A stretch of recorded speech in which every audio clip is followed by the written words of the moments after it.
buenas tardes. Ayer nuestro colega Carlos Pañi habló de las prisiones preventivas aberrantes, eso que vemos así ahora, después que tanto se ha conocido de la justicia. Una de esas prisiones preventivas recayó en su momento en Julio De Vido y todavía la padeció hasta hoy, cuando la justicia, por así llamarle, ha determinado que quede en libertad.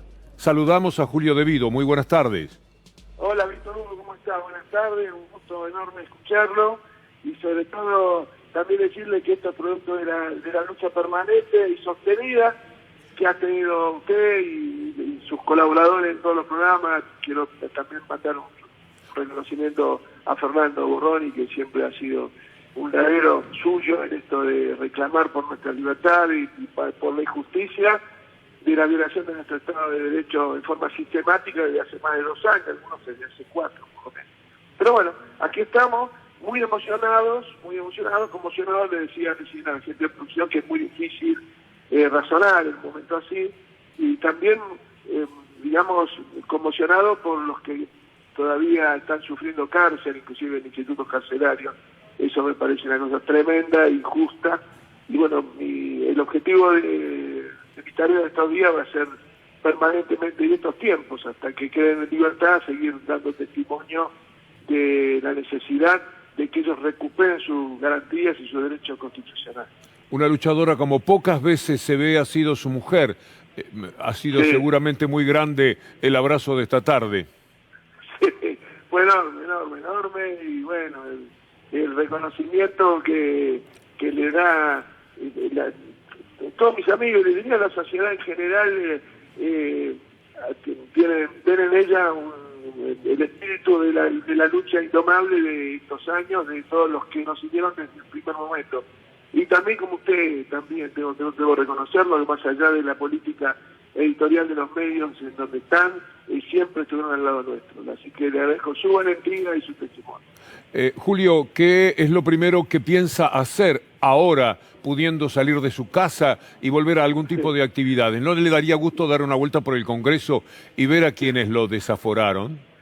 No, yo voy a ir a todos lados, pero quiero hacerlo con mucha tranquilidad, digamos, y con el ánimo calmo, sereno, y tal vez en la necesidad de tener algunas explicaciones en algunos casos, y en otros simplemente una charla y volver a tener un diálogo fecundo para poder trabajar por los que todavía están presos, y justamente también para que aquellos que violaron sus juramentos y sus funciones y sus misiones, que fueron los jueces y fiscales que fueron sometidos a la presión y al mandato del macrismo, también tengan su sanción. En que debemos buscar justicia todo el tiempo, más allá de reformarla. Lo importante es que se cumplan las normas vigentes. Con las normas vigentes, si se hubieran cumplido como corresponde, nosotros no estaríamos presos, no habría presos políticos en la Argentina, no hay violación del Estado de Derecho. Por eso creo que es importante que el presidente apunte a una reforma de la justicia, pero también no debemos olvidar que hoy hay justicia desde el punto de vista institucional, pero no hay en los hechos porque hay personas que están indebidamente detenidas. Así que creo que lo que hay que hacer es cumplir las leyes que hay y sancionar fuertemente a aquellos que abusaron de su poder para encarcelarnos y para someternos y dejarnos a partir de la violación de nuestros derechos constitucionales, que son sagrados, deben ser sagrados en una sociedad que se tilde de civilizada, ¿no? Anoche Julio De Vido no sabía que hoy iba a quedar en libertad, seguramente. ¿Acaso lo intuía? ¿Pensaba...? No, honestamente no, Víctor Hugo. Sabía que los abogados estaban haciendo algunas gestiones, pero la verdad que quiero también agradecer al doctor Rusconi y al doctor Palmeiro, que durante estos años, muchas veces, a pesar de mi escepticismo, nunca bajaron los brazos y siempre dieron la apoyar. El doctor Sanchinetti también, que fue un importante alegador en el juicio de 11-2, donde quedó demostrado palmariamente que el perito Brito mintió. Y también estamos trabajando fuertemente en eso para dar vuelta a esa infamia que es haberlos condenado, porque a mí finalmente, gracias al doctor Sanchinetti y al doctor Rusconi también y a Palmeiro, no me condenaron por estrago, sí por fraude de la administración, por no controlar una empresa que no era mi facultad de hacerlo. Pero sí hay un montón de otras personas que están detenidas. El caso de Jaime, que ayer que fue detenida por este juez y juzgado después de 3 años de haber concluido su gestión. Eso es una barbaridad. Y luego, estos días hemos escuchado el testimonio de uno de los escribas de una de las espadas de la Nación, asegurando que la detención de él se debió, fue motivo de evitar una etapa de la Nación.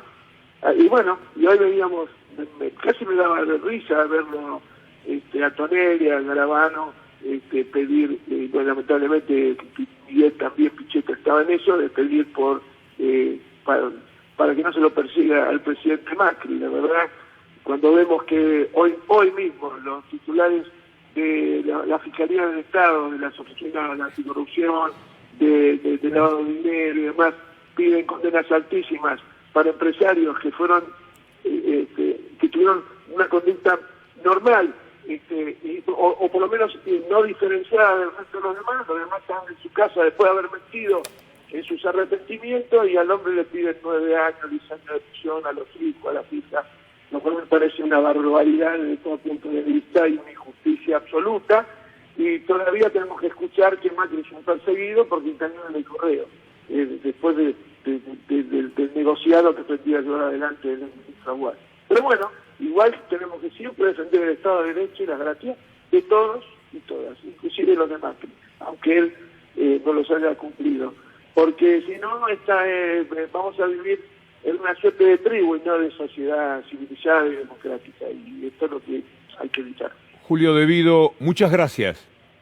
Gracias, no sé si puedo tutearte, gracias a vos, Víctor Hugo, por la pelea que diste, por el testimonio y porque nunca arrugaste. Que disfrute de la libertad. Gracias, hasta mañana.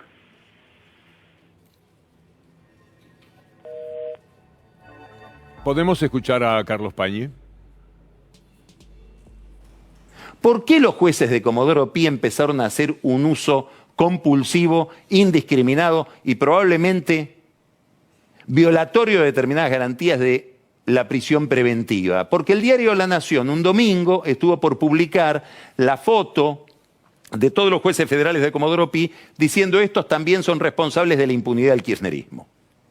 Y varios jueces dijeron tenemos que desplazar esa tapa con otra noticia, metámoslo preso a Ricardo Jaime. Y así terminó Jaime preso. Y la presión de la opinión pública y de la prensa para que hubiera algún castigo respecto de la impunidad del kirchnerismo es lo que hizo que, contrafóbicamente, sobreactuaran los jueces las prisiones preventivas que ahora vemos en muchos casos como aberrantes. A ver, hicimos periodismo de guerra, sí. A ver, hicimos periodismo de guerra, sí. Casanelo, que hoy es implacable, lo había llamado a declarar a Báez para dentro de 2 meses. Después le adelantó la citación. Y de golpe, en un fin de semana, temió que se le escape y lo fue a tomar preso en San Fernando. ¿Por qué temió que se le escape? Porque dice que el avión en el que venía no tenía plan de vuelo. Si no tenía plan de vuelo, ¿por qué no lo buscó preso o no lo puso preso en Río Gallegos, que es de donde había salido? ¿O es que había que hacer un circo con Báez porque los jueces federales se sentían amenazados ellos mismos por la opinión pública si no tomaban alguna resolución importante con un, llamémosle así, pez gordo? A ver, hicimos periodismo de guerra, sí. A ver, hicimos periodismo de guerra, sí.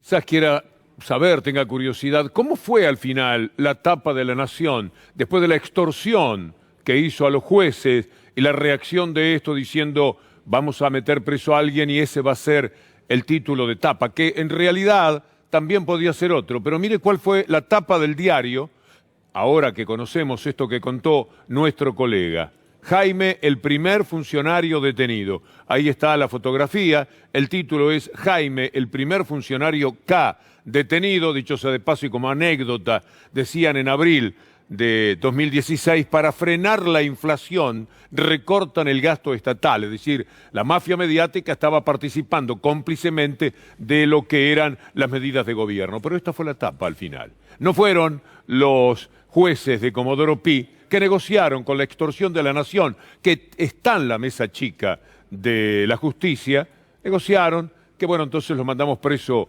a Ricardo Jaime. Esta etapa de la vida de la Argentina será recordada como una de las más espantosas. Es algo verdaderamente insostenible que todavía tengamos presos políticos en la Argentina. Hoy queda libre debido, todavía hay presos políticos. Y como dirá más adelante Berbisky, el silencio de la Corte Suprema de Justicia es un estruendo a esta altura. ¿Quién reaccionó rápidamente después de conocer toda esta infamia revelada hoy por nuestro colega, ayer en realidad? Fue Cristina Fernández de Kirchner, no se la iba a perder. Un conocido periodista, dice Cristina por tuit, acaba de informarnos, claro que 4 años después, que en el año 2016 el diario La Nación estuvo a punto de dedicar una tapa de domingo a los jueces de Comodoro Pi, que no habían perseguido a funcionarios de nuestros gobiernos. Y siguen los tuits de Cristina, diciendo, dijo también que a partir de ese dato un juez federal paró la publicación de la tapa, es Ercolini, le aclaro, ordenando la detención repentina de un exfuncionario. Y yo agrego que además había dejado de serlo en el año 2009. Estábamos en el 2016. Cristina Kirchner dice, señalan que una verdad a medias es una mentira y resulta que lo que no contó el conocido periodista es que justamente ese domingo, 3 de abril del 2016, en el que supuestamente iba a aparecer la famosa tapa con los jueces de Comodoro Pi,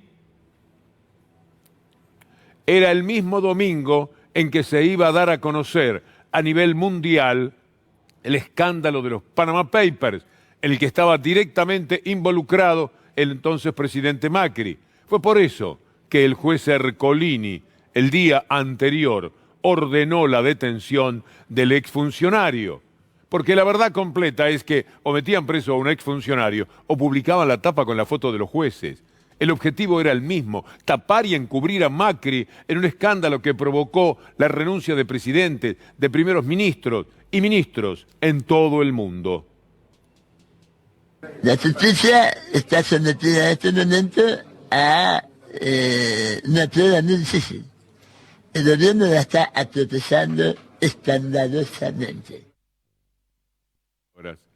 Del artífice de toda esta historia son notables ahora que vamos conociendo la verdad del periodismo de guerra, palabra que sustituía, hicimos periodismo basura, sí, eso es lo que han hecho durante todo este tiempo. Hicimos periodismo extorsivo, como reconoció Carlos Pañi. Los jueces saben que la Nación les va a publicar algo, pero ellos le avisan a la Nación, a los jueces, ojo que va una tapa de ustedes. Y los jueces, teléfono va, teléfono viene, Ercolini, lo tenés a Jaime, por lo menos a Jaime, metamos a preso uno. Deben haber hecho un sorteo, a ver quién era el que iba preso para calmar a las fieras del diario La Nación. Ahora, dice Lugones, el presidente del Consejo de la Magistratura, que habrá que hablar con el periodista para conocer más datos. Tenemos una noticia de un periodista reconocido que dice algo que es muy grave. Decir así es muy grave. Y en consecuencia, lo que hay que hacer es verificar lo que él está planteando como una noticia se convierta en un hecho jurídico. En consecuencia, si pues, se demuestra esta situación dada jurídicamente y avanza el tema y tenemos una denuncia en el Consejo, en Comodoro Pi investigarán el delito. Nosotros investigaremos si la conducta del juez es tal cual como lo dijo el periodista. Y en tren de considerar esta conducta aberrante de la justicia, échenle un vistazo también a la posibilidad de devolverle el honor que le quitaron y el cargo que le robaron al ex camarista Freiler. Pero anoche Gustavo Silvestre juntó 2 periodistas extraordinarios para reflexionar sobre este tema. Nosotros vamos a tomar algunas frases como esta de Nora Beiras sobre el periodismo.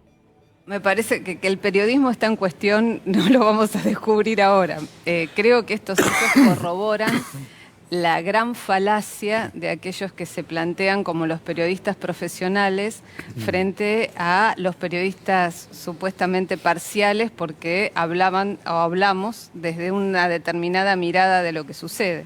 Creo que acá es evidente que el periodismo está en crisis, esto es una realidad. Me parece que, acordando con lo que decía Horacio, hay momentos en que se toca fondo. Y me parece que tocó fondo en muchos aspectos lo que ha hecho el periodismo a lo largo de estos últimos años en la Argentina.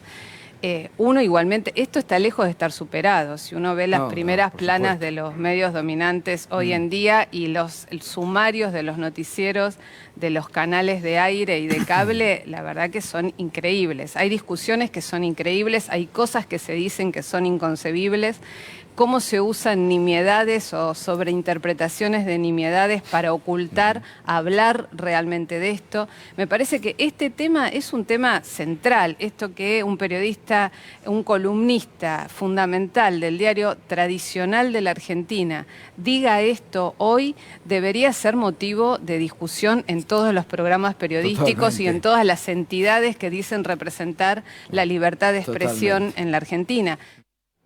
Es todo muy increíble. Que estemos escuchando a la directora de Página 12 y una de las más brillantes periodistas que hay en estos términos, teniendo que reconocer que el periodismo ha tocado fondo, no que el que ella practica, por supuesto, sino el de los medios hegemónicos. La mentira ha funcionado de una manera tan servil al sistema capitalista como nunca. Y es verdad que todo esto que estamos mencionando, estos diarios, ese personaje que aparecía diciendo están atropellando a la justicia escandalosamente cuando él ha vivido de la permanente extorsión, todo esto después termina en un voto. Lo decía mi compañera Cintia García hoy. Se convierte en un voto. El ciudadano termina infectado por este virus atroz de la mala información, de la constante mentira. Se preguntaba Horacio Berbisky anoche, ¿qué va a hacer la Corte Suprema? Ella reconoce porque ya está legitimado y tratan de reacomodarse y salvar su cara. Y se desmarcan, es decir, Pañi se desmarca. En este momento en la Nación debe haber alguna discusión interna. Pero tremendo. Porque los desnuda todo el diario. Como la hubo en Clarín cuando lo de Julio Blanc, que lo niegan hasta el día de hoy. Dijo lo que dijo. Exacto, que lo niegan hasta el día de hoy. Ahora, lo que dice Nora de la Corte es fundamental. La clave está en la Corte. Porque los medios pueden chantajear, pueden presionar, pero el que tiene la decisión es el juez, no los medios. Yo me permito discrepar cariñosamente con Horacio. El tema siempre son el periodismo. ¿Quién puso a Rosenkrantz? ¿Quién tiene de rehén a Lorenzetti para que cometiera todas las barbaridades que muy bien mencionaba Horacio anoche? Hablar con los jueces federales y decirles, van por el kirchnerismo y yo los respaldo. ¿Quién le dijo a Irursun aplique la doctrina, el hombre que es rehén de esos medios de comunicación? Son los que están detrás de todo. Lo que dijo Pañi es una revelación de algo que todos conocemos y padecemos y que diariamente usted tiene que soportar aquí. Porque el problema no es una discusión política, es ideológica con los medios de comunicación que después le ponen a Macri, como pudo ser Carrió, como en su momento pudo ser Massa. Le van a poner alguno que los represente en su momento. Siempre van a intentar hacerlo. Y ahí está la posibilidad ahora, merced al hambre de millones de argentinos y a la caída brutal de la clase media en la pobreza, millones y millones de personas, que se pudo revertir la situación. Hay que aprovecharlo, hay que trabajar muy pero muy bien, con enorme énfasis, para enfrentar a ese partido invisible para la gente, que es el verdadero representante del neoliberalismo, el culturizador, a nombre del capitalismo de la mente de toda la gente. ¿Cómo lo hacen? Ni siquiera pensando, porque sus argumentos no son buenos. Lo hacen mintiendo, tratando de anular lo que hay enfrente. Toda la vida ha sido de esa manera y han hecho un daño. Mire, Roberto Carles un día, qué ingenua era en aquel momento Cristina Fernández de Kirchner, mandaba a preguntar si podía ser este hombre integrante de la Corte Suprema, que diferencia con Macri, que los designó a dedos, a Rosenkrantz y a Rosati. En 2015, cuenta Carles, fui propuesto a la Corte. Clarín inventó que había mentido en mi currículum. Esto es algo absolutamente cierto. Fue algo muy pero muy estúpido, pero muy útil como siempre. Claro, no faltaron los idiotas útiles que se subieron a la calumnia. Dice Carlet, el dueño de una empresa de medios me ofreció arreglarlo todo si me sentaba a conversar con algunas de las más célebres plumas de los 2 diarios que operan sincronizadamente. Supongo que le ofrecían hablar con Morales Solá y que el que lo entrevistó es uno de los Aguiar. Esto va por mi cuenta. Recordé la anécdota de Néstor con Escribano, y esta es una pista para que más o menos podamos rumbear para qué empresario periodístico mencionaba. Rechacé la oferta. A los pocos días me contactó un abogado de ellos, solo para decirme que no era personal, pero que estábamos en guerra. Jamás me dieron derecho a réplica y hasta me desinvitaron a notas y programas. Eso es el grupo Clarín. El mal no está solamente en los sótanos. Lo terrible es que hoy se celebra que Julio De Vido esté en libertad. Está en libertad como le correspondía. Acuérdese que Julio De Vido fue preso por una cosa que es absurda, un perito que mintió toda una información. Y el otro tema era haber elegido al Estado y no licitar entre privados, un tema referido a Río Turbio. Es inadmisible, es incomprensible. Han buscado por todo el mundo dónde está la plata de De Vido. ¿Dónde hay dinero del que De Vido tenga que rendir cuenta? Por favor, encuéntrenlo un día. Ya no salen de pesca por el mundo, porque siempre encuentran la plata de ellos, de los Macri, los Caputo, el hermano de Macri, toda la familia, los dueños de los diarios estos, denunciantes, los dueños de Clarín, siempre ellos, no buscan más. Ya no buscan más, ¿qué van a buscar? Si se topan con sus propios nombres y como participan periodistas que no son solamente ese del diario La Nación, que escondió la noticia sobre Macri de los Panama Papers hasta que pasara el balotaje, bueno, tenemos este intríngulis permanente, constante con el mundo del lawfare, como le llamamos. Pero el lawfare le quita las ganas de vivir a la gente. Mire lo que le pasó a Freire, recuérdelo por lo menos en esta frase. Tenido que mudar porque de trabajo ya no podía pagar el alquiler que estaba pagando. Mi padre enfermó y falleció a los pocos meses. Lo que ha sucedido en mi vida personal ha sido tremendo. Freire, eso padeció, eso sufrió. Y bueno, Graciana Peñafort ha contado los padecimientos de Timerman, con el que fueron más cruel que con ninguno. Estaba pidiendo para vivir un poco más. Permítanme ir a los médicos que conocen bien mi tema en los Estados Unidos. Ayúdenme, necesito unos días. ¿Qué voy a hacer? ¿Me voy a fugar? ¿Para qué? No, no le permitieron. Este es el hecho lawfare de mayor crueldad, porque no nos olvidemos que a Timerman lo tenían condenado como traidor a la patria, el tipo que se la había jugado en septiembre del 2015 delante de todo el escenario de la Organización de Naciones Unidas, con todos los acreedores en contra, y había conseguido 136 votos, pero él, según la fatídica Daya, y según este tipo de justicia atroz que hemos padecido, él era un traidor a la patria, y se murió sin poder ir a curarse, o por lo menos estirar un poco la vida. Todos nos vamos a encontrar alguna vez en esa situación, salvo que la sorpresa sea algo muy inevitable cuando nos toque morir. Pero si sabemos que nos vamos a morir, déjame un día más, un mes más, un año más. Y no se lo permitieron en nombre de las mentiras con las que lo habían encarcelado. Timerman no hubiese sufrido la prisión preventiva, no se le hubiese retirado su visa y hubiese podido acceder al tratamiento. Pero pese a que nadie en la Argentina está preso por un proceso de encubrimiento, a Héctor Timerman sí lo pusieron preso con prisión domiciliaria y tuvimos que hacer un enorme trabajo para que pudiera volver a viajar y hacer el tratamiento. Y cuando llegó ya era demasiado tarde para hacer el tratamiento. Estoy preparando un libro para la feria en el cual tomo un trabajo de un amigo, Alberto Mar, un gran seguimiento de cómo han hecho con algunas figuras verdaderamente estragos, cómo las han perseguido día por día, qué es lo que han ofendido de esas personas. Una de ellas es Florencia Kirchner. Mire usted lo que ella pone en Instagram hoy. Es muy doloroso a lo que arrastran a una chica por portación de apellido.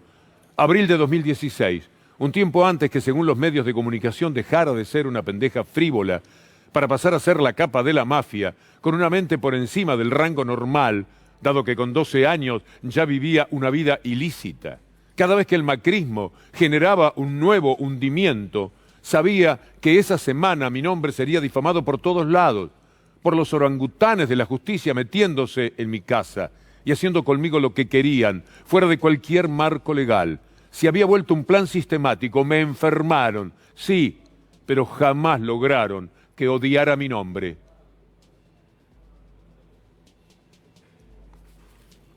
En el posmodernismo, que es en realidad donde se desarrolla el lawfare, ya no era necesario desaparecer a dirigentes políticos que pensaran diferente o que constituyeran un peligro para las ideas del establishment, porque se lo invalidaba políticamente a partir de la condena mediática primero y luego la confirmación en lo judicial de lo que primero se había instalado mediáticamente. Ese lawfare, ese perseguir a los opositores políticos de un gobierno a partir de los aparatos judiciales, en la Argentina tuvo un componente mafioso.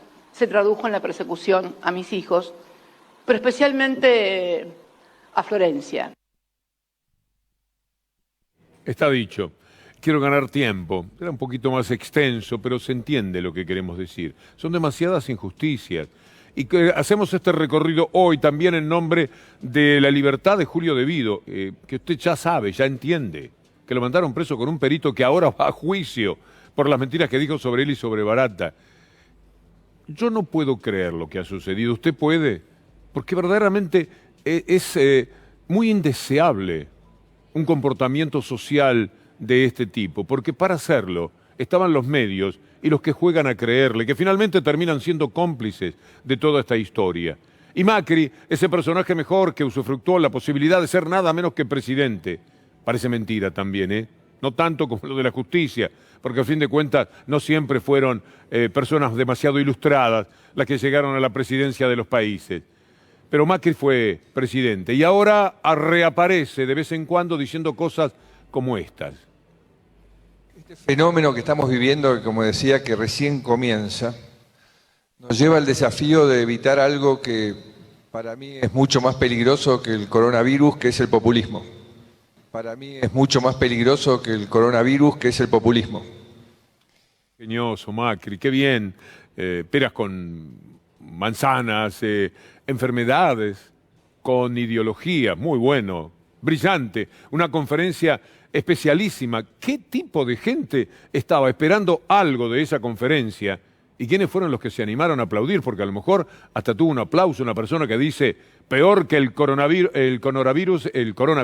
es el populismo. El populismo. Eso tan temido justamente por la gente que todo el tiempo trabaja contra lo popular, contra la política que va a lo popular, contra la política que piensa en el pueblo. Popular tiene que ver con pueblo. Y es el último refugio. Ya el socialismo no le temen, mucho menos al marxismo, al comunismo, no. Ya ahora el único enemigo que ellos saben son las razones populares, las razones de pueblo. Que de vez en cuando pasa tanto hambre como por culpa de Macri, reaccionan y lo sacan como lo sacaron del gobierno. Y él reaparece brillante, espectacular, significativo para la vida nacional, diciendo que el coronavirus, que tiene a alguna gente corriendo riesgo en buena parte del mundo, aunque sean el 3%, es peor que el populismo, porque él sabe que ese título va recogido por estos diarios y pega en los ignorantes, que ya no hacen ningún tipo de esfuerzo por ser un poco mejores, por trabajar un poquitito así de ciudadanos. Vale la pena en esta hora particular de Macri y sus disparates recordar aquello de Villa Langostura. Pero decía todo, cuidado, que yo conozco los mercados, yo no te da más plata, no vamos a ir a la mierda, no, tranquilo, hay que seguir, encima no se puede tomar deuda eternamente y corregir esto. Le pasa por encima a todo, a la delicadeza de mencionar coronavirus con populismo, a sus propios compañeros, a lo que era el ministro, los estaba quemando a todos, unos idiotas a los cuales él les decía, mirá que los mercados no van a venir encima, yo les aviso. Estos tipos después te dejan de lado, las sabía todas. Es un tipo charlatán de un boliche de aquellos donde se escribían tangos en el barrio de Boedo. Ahí podría funcionar, pero el tipo fue presidente de la República. Y entonces ahora, primero se saca la responsabilidad de encima, como para que uno se pregunte, bueno, ¿y qué hacías en tanto presidente? Si tus muchachos, tu Caputo, tus Sanleris, tus jóvenes hacían lo que se les antojaba. Eso sí, la remata con un toque de vanidad muy especial, que se corresponde con la verdad tanto como lo que dice políticamente. Dice que es un gran bailarín. ¿Cómo estuvo la fiesta? ¿Cómo estuvo la fiesta de casamiento, que lo vimos allá? Muy bien. Bueno, 10 años que no venía, así que estoy contento de haber podido tener la oportunidad de venir. Está como distendido, lo vimos como divertido. Me dijeron que bailó, que Juliana bailó mucho. Es un gran bailarín. Es un gran bailarín. Era lo que muchos se merecían como presidente, un gran bailarín. Los dejamos hasta mañana si Dios quiere.